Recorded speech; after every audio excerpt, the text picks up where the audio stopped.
নমস্কার। গল্প চিরন্তনীতে সকল শ্রোতা বন্ধুকে স্বাগত জানাই।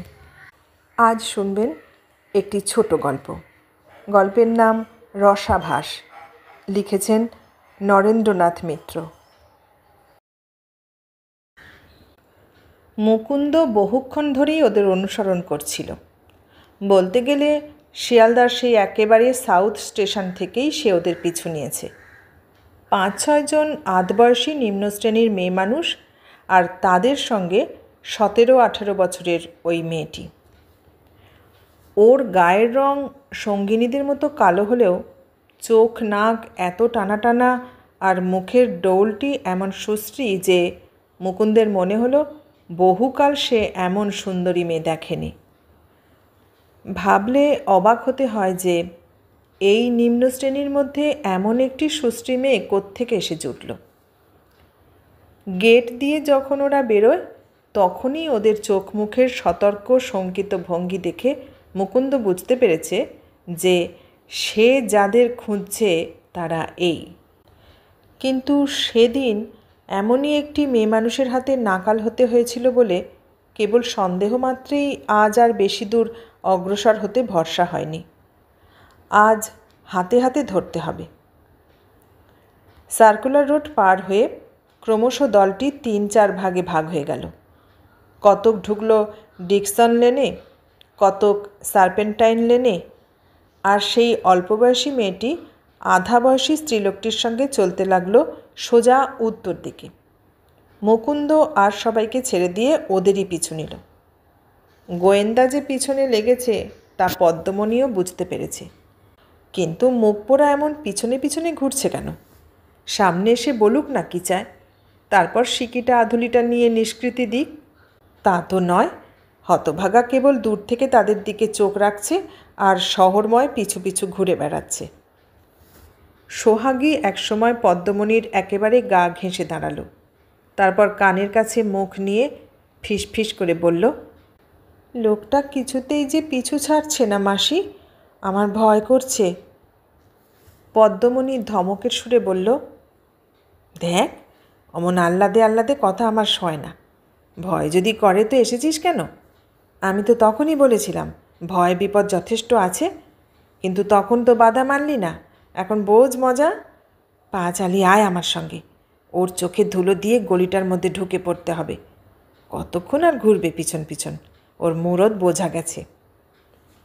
সোহাগী পদ্মমণির গায়ের সঙ্গে প্রায় মিশে গিয়ে বলল, তোর কিন্তু ভারী সাহস মাসি। পদ্মমণি সস্নেহে হাসল।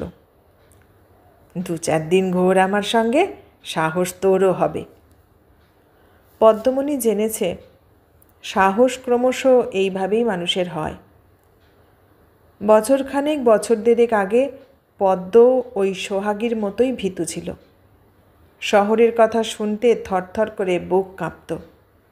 স্বামী শাশুড়ি আর ছেলের সঙ্গে সেই আকালের বছর প্রথম যখন আসে এই শহরে, কি ভয়ই না পদ্মমণির ছিল। যতবার গাড়ি ঘোড়া চলতো মনে হতো এই বুঝি তাকে চাপা দিয়ে চলে যাবে। পাশ দিয়ে লোকে তার দিকে যতবার তাকাতে তাকাতে চলে যেত ততবার অস্বস্তি আর লজ্জায় তার গায়ের লোম খাড়া হয়ে উঠত। মুখ তুলে কারো দিকে চেয়ে ভিক্ষা পর্যন্ত চাইতে পারত না। এই নিয়ে স্বামীর আর শাশুড়ির কত গালমন্দ সহ্য করতে হয়েছে তাকে। শেষটায় হাত পেতে চাইতে যখন শিখল, তার আগে ছেলেও গেছে, স্বামীও গেছে। শাশুড়ি মরল তার কয়েকদিন পর। তারপর পদ্মমণির আরও নানা রকমের ভয় ভাঙল, লজ্জা ভাঙল।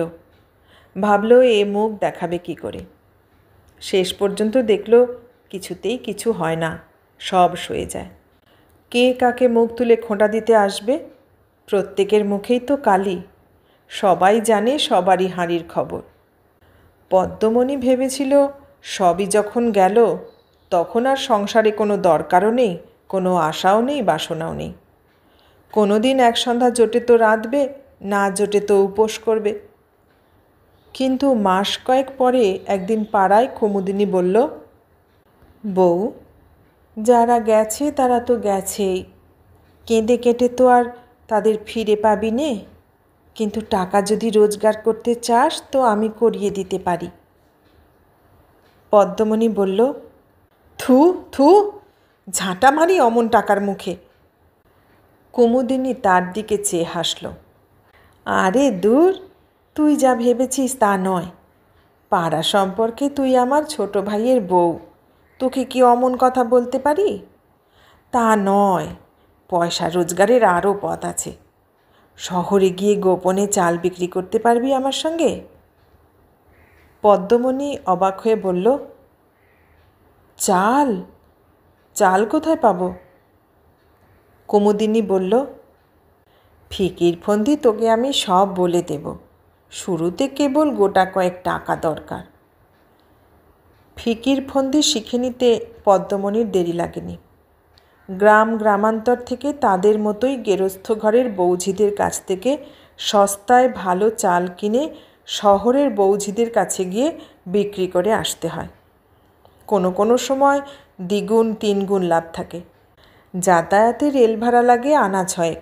সতর্কভাবে মা কালীগঙ্গার নাম নিয়ে গেটটা পার হতে পারলেই হয়, ব্যাস, তারপরে আর ভয় নেই। কেবল মাঝে মাঝে এই গোয়েন্দাদের উৎপাত সহ্য করতে হয়। কাউকে কাউকে সিকিটা দুয়ানিটা ফেলে দিলেই চলে, কারো বা লোভ আরও বেশি।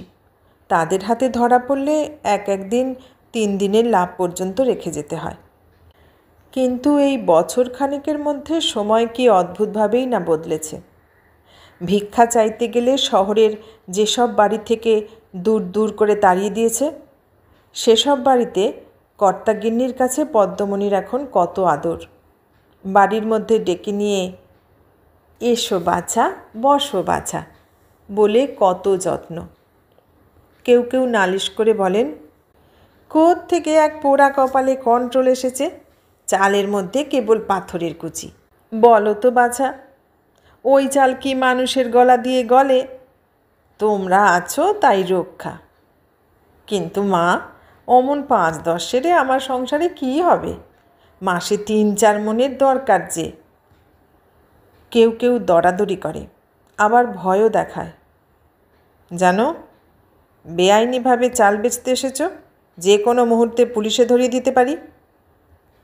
মনে মনে পদ্মমণির রাগও হয়, ভয়ও হয়, কিন্তু মুখে সেসব কিছু প্রকাশ না করে শান্ত হেসে বলে, বাবারা আমার সঙ্গে তামাশা করছেন, 2 আনা কম দিতে চান দেবেন, থানা পুলিশের কথা আসে কিসে? গিন্নিমার সাথে আমার জানাশোনা কি আর 2-4 দিনের? সেই যে পদ্মমণি যায়, আর 2 মাসের মধ্যে সে বাড়িমুখও হয় না।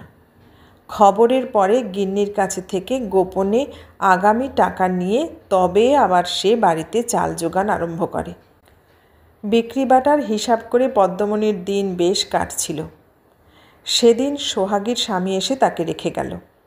বলল, করাতের কাজে যাচ্ছি মাসি, বউটা একা একা বাড়িতে পড়ে থাকবে?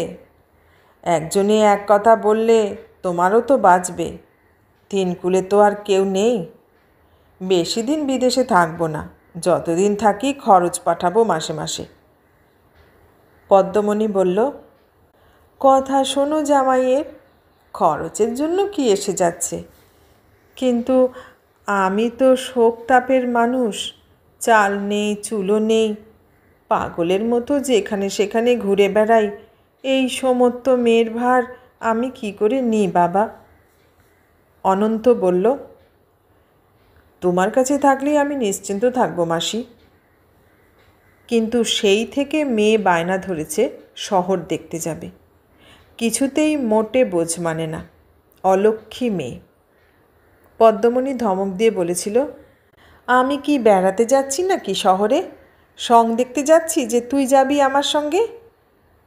সোহাগী বলেছিল, যে জন্যেই যাও, চোখ দুটো তো আর বাড়িতে রেখে যাচ্ছ না, ফাঁকতালে ফাঁকতালে সবই দেখে নিতে পারছো, ফাঁকি দিচ্ছ কেবল আমাকে। পদ্মমণি রাগ করে বলেছিল, তাহলে চল, তখনই জানে মেয়ে একটা বিপদ বাঁধাবে। খানিকক্ষণ এগলি ওগলি ঘোরার পর সোহাগী আবার পিছন থেকে পদ্মমণির আঁচল ধরে টান দিল। পদ্মমণি বিরক্ত হয়ে বলল, কি বলছিস বল। সোহাগী পদ্মমণির আঁচলের গিঁট খুলে একটা পান বার করে অর্ধেকটা পদ্মমণিকে দিল আর অর্ধেকটা নিজে চিবুতে চিবুতে বলল, নে পান খা। তারপর ওই রোয়াকের ওপর বসে একটু জিরিয়ে নে দেখি। উহ বাবা, হাঁটতে হাঁটতে পা একেবারে পাথরের মতো ভার হয়ে গেছে। ভূতটা তো অনেকক্ষণ ছেড়েছে, তবু তোর দৌড় থামে না। আমি কেবল তোর কাণ্ড দেখছিলাম মাসি, আর এই সাহসের বড়াই করে মরিস তুই। পদ্মমণি ভালো করে একবার পেছনের দিকে এবং চারপাশে তাকিয়ে দেখল। সেই চশমাওয়ালা লোকটার আর কোথাও কোনো চিহ্ন নেই। তৃপ্তির নিঃশ্বাস ছেড়ে পদ্ম মৃদু হেসে বলল, সাহস আমার ঠিকই আছে, ভয় কেবল তোকে নিয়ে পড়ার মুখী। কিন্তু রোয়াকে উঠে বসে জিরিয়ে নিতে পদ্ম এখন রাজি হলো না। আরামের সময় এখন নয়, কাজ সেরে গাড়িতে উঠে বসে তারপর বিশ্রামের কথা। বউবাজার স্ট্রিট পাড়ি দিয়ে পদ্ম সোজা পুরনো বাজারের মধ্যে ঢুকে পড়ল। এ বাজার পদ্মের চেনা, এইখানে তার একাধিক খদ্দের আছে। কিন্তু পদ্ম খুঁজছে সেই খাট টেবিলের দোকানের টাক পড়া বাবুকে। তিনি সেদিন অনেক করে বলে দিয়েছিলেন। পাশাপাশি 3-4টে গলি, কিন্তু সবগুলি খাট টেবিলের দোকানই দেখতে একরকম। এতবার এসেছে পদ্ম, তবু যেন ভ্যাবাচাকা খেয়ে গেল। কিন্তু খানিক পরে হঠাৎ পরিচিত একটি মধুর স্বর তার কানে এলো। এই যে গো, ভুলে গেছো নাকি? চোখ তুলে চেয়ে দেখে সেই টাক পড়া বাবু মুচকি মুচকি হাসছেন। পদ্মর সঙ্গে চোখাচোখি হতে তিনি আবার একটু হাসলেন। কী গো, কী খবর? আমি ভাবলুম বুঝি ভুলেই গেলে। পদ্ম এদিক ওদিক তাকিয়ে বলল, না বাবু, ভোলার কি আর জো আছে? না না, ভুললে চলবে কেন? তারপর হবে তো। পদ্ম ঘাড় নাড়ল। দোকানের মালিক মধুর কণ্ঠে বললেন, তাহলে আর দেরি কেন, ভিতরে এসো। ওটি আবার কে পিছনে? ও আমার বোনঝি। বোনঝি? তা বেশ বেশ, এখন থেকেই বিদ্যাভ্যাস করাচ্ছ বুঝি? এসো গো বাছা, এসো। দোকানের মালিক তাদের একেবারে ভিতরে নিয়ে গেলেন।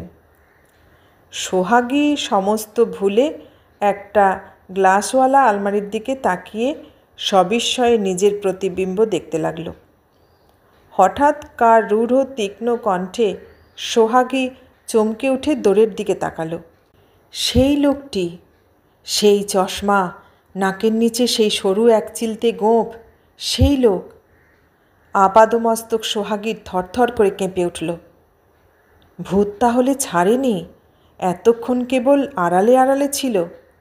শুধু সোহাগীই নয়, ভিতরে ভিতরে পদ্মমণি আর দোকানের মালিক হেরম্ববাবুরও কাঁপুনি ধরেছে।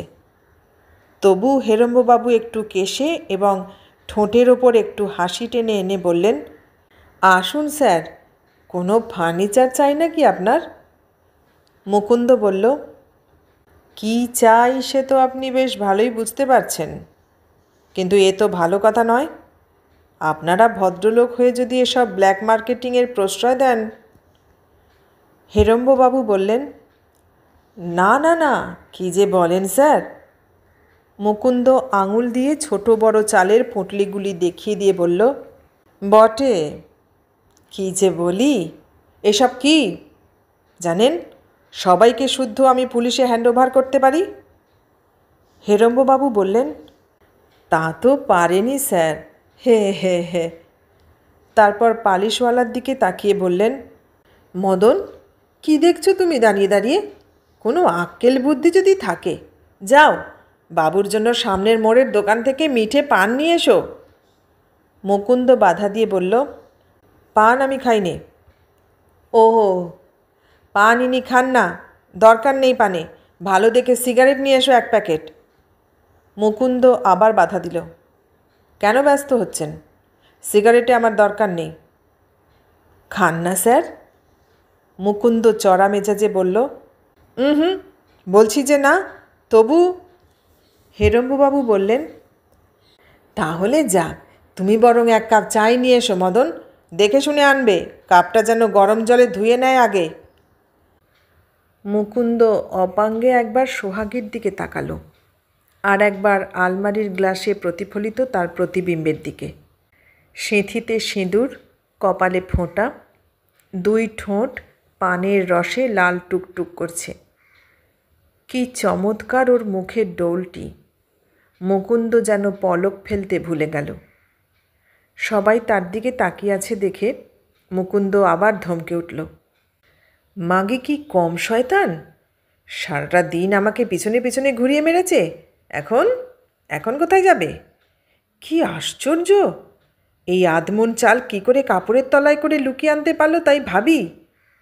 আরও আছে নাকি, বার কর। পদ্মমণি বলল, না বাবু, আর নেই।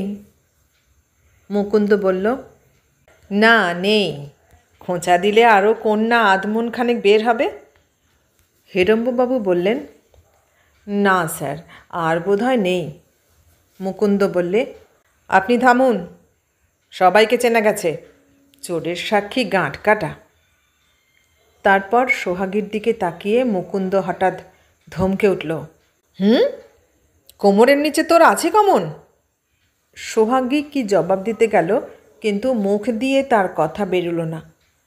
পানের রসে লাল দুই ঠোঁট থরথর করে কেবল কেঁপে উঠল। মুকুন্দ ক্ষুণ্ণ মনে ভাবল, এমন একটি মেয়েকে রাগ ধমক ছাড়া আর কোনো ভালো কথা বলা যাচ্ছে না, এমনই ভাগ্য। পদ্মর দিকে তাকিয়ে মুকুন্দ জিজ্ঞাসা করল, কে হয় তোর ও? পদ্ম কিছু বলবার আগে সোহাগী বলল, আমার মাসি হয় বাবু। পদ্ম ভ্রুকুটি করল।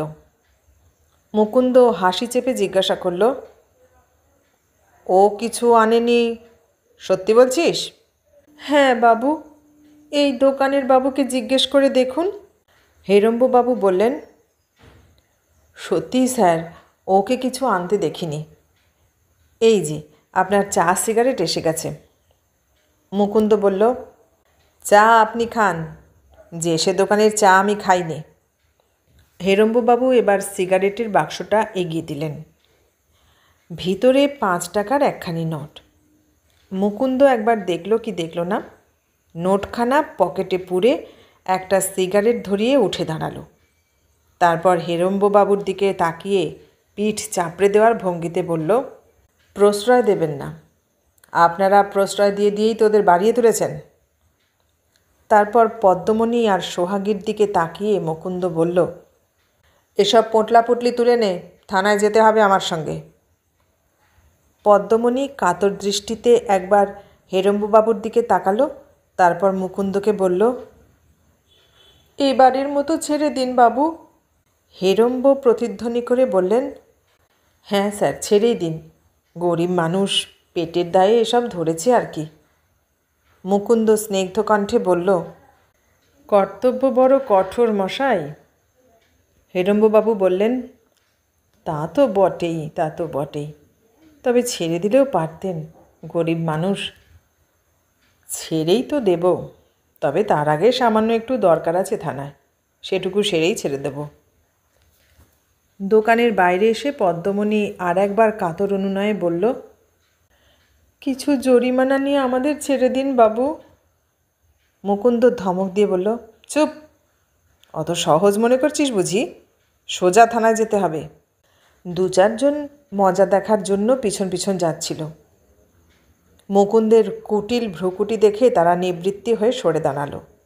অন্ধকারে এগলি ওগলি দিয়ে ঘুরে ঘুরে মুকুন্দ হঠাৎ একসময় পদ্মমণিকে বলল, আচ্ছা তুই যা। আরও? ওর দেরি হবে, থানায় গিয়ে জবানবন্দি নিতে হবে ওর। ছেড়ে দিন না বাবু, ওর তো কোনো দোষ নেই। দোষ আছে কি না আমি বুঝবো, তুই যা। পদ্মমণি এক মুহূর্ত কি ভাবল, তারপর মনে মনে হেসে বলল, আচ্ছা। সোহাগীর অস্ফুট কাতরোক্তি শোনা গেল, আমাকে ফেলে যাস নে মাসি। আহ, অমন করে চেঁচাচ্ছিস কেন ছুরি? তোকে কি জমের মুখে ফেলে যাচ্ছি নাকি? ভয় কি? থানা পুলিশ তো আর কিছু হচ্ছে না, এ তো ভালোই। মনে হলো পদ্মমণি বুঝি চলেই গেল, কিন্তু একটু পরে পিছনে আবার তার পায়ের শব্দ শুনে মুকুন্দ রুখে দাঁড়িয়ে বলল, আবার তুই আসছিস পিছনে পিছনে? বললুম না তোকে চলে যেতে? সে কথার কোনো জবাব না দিয়ে পদ্মমণি ফিসফিস করে বলল, বাবুর বাসা কি খুব কাছেই নাকি?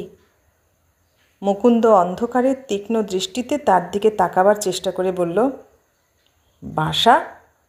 বাসার কথা তোকে কে বললে? আবছা অন্ধকারে পদ্মমণি একটু হাসল। ও কথা কেউ কি বাবু আর মুখ ফুটে বলে? ও আমরা এমনিতেই বুঝে নিই। কোনো লজ্জা করবেন না বাবু। মেয়ে কি ওতে মরবে না পচে যাবে? চোখের ওপর কত দেখলুম। কেবল একটু তাড়াতাড়ি ছেড়ে দেবেন। সারা দিন তো গেল, রাত 9টার গাড়ি আমাদের ধরতেই হবে। হ্যাঁ, আর একটা কথা, দস্তুরিটা। বলে পদ্মমণি হঠাৎ মুকুন্দর সামনে হাত বাড়িয়ে দিল। মুকুন্দ বলল, কি? পদ্মমণি একটু লজ্জিত হবার ভঙ্গিতে বলল, বাবু যেন কি? দস্তুরি তো আগামী পেয়ে থাকি আমরা। আমি ওর আপন মাসি কি না, একমাত্র গার্জিয়ান। মাসি? হঠাৎ যেন আর্তনাদ করে উঠল মুকুন্দ। তুমি ওর আপন মাসি? সত্যি বলছ? আওয়াজের তীক্ষ্ণতা বুঝি পদ্মমণির বুকের ভিতর গিয়ে বেঁধবে। একটু দম নিয়ে পদ্মমণি বলল, মিথ্যে কেন বলতে যাব বাবু? আপন মাসি তো। তাতে কি হয়েছে? কেবল ওরই তো মাসি নয়, সম্পর্কে এখন আপনারও তো মাস শাশুড়ি। নিজের রসিকতায় পদ্মমণি নিজেই ফিক করে একটু হাসল। পদ্মমণির এই সানন্দর সহায়তায় উৎফুল্ল হওয়া দূরে থাক, কিছুক্ষণ মুকুন্দ যেন স্তম্ভিত হয়ে রইল। তার নিজের পাপ, নিজের দুর্বলতা যেন এর কাছে তুচ্ছাতি তুচ্ছ হয়ে গেছে। পদ্মমণি আবার বলল, বাবু, রাত বেশি হয়ে যাবে যে। মুকুন্দ পকেট থেকে 5 টাকার সেই নোটটা পদ্মমণির হাতে ছুঁড়ে ফেলে দিয়ে দুঃসহ ঘৃণায় চিৎকার করে উঠল, যা পালা, পালা শিগগির। তারপর নিজেই এক ফাঁকে সরু গলির ভিতর দিয়ে দ্রুত পায়ে সেখান থেকে পালিয়ে গেল। এতক্ষণ শুনলেন নরেন্দ্রনাথ মিত্রের লেখা গল্প রসাভাস। কেমন লাগলো গল্পটা? ভালো লাগলে লাইক, কমেন্ট, শেয়ার করবেন। আর নতুন বন্ধু হলে সাবস্ক্রাইব করার অনুরোধ রইল। সবাইকে অনেক ধন্যবাদ জানিয়ে আজ এখানেই শেষ করলাম।